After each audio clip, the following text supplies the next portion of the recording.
বর্বরতার অন্ধকারে ডুবায় দিছে। ইসলামের আগেও ইউরোপে মানুষ ছিল। এই আজকের ইউরোপ, আমেরিকা, ইটালি, ইংল্যান্ড, এগুলোর মধ্যে আগেও মানুষ ছিল।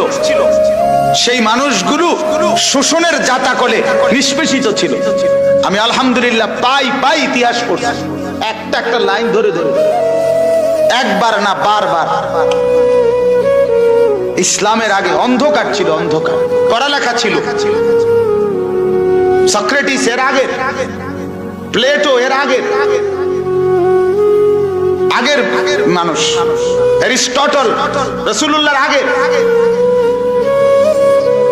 কিন্তু এরা কেউ পৃথিবীতে নারীর ইজ্জত, মানুষের সম্ভ্রম এনে দিতে পারে না।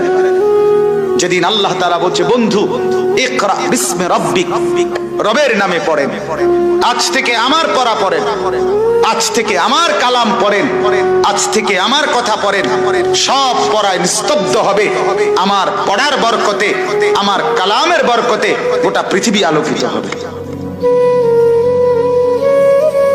হ্যাঁ, আজকের ইউরোপীয় সভ্যতার যত চমকানি সব ইসলামের বরকত। স্পেন নামের 850 বছর মুসলমান স্পেনে ছিল, শাসন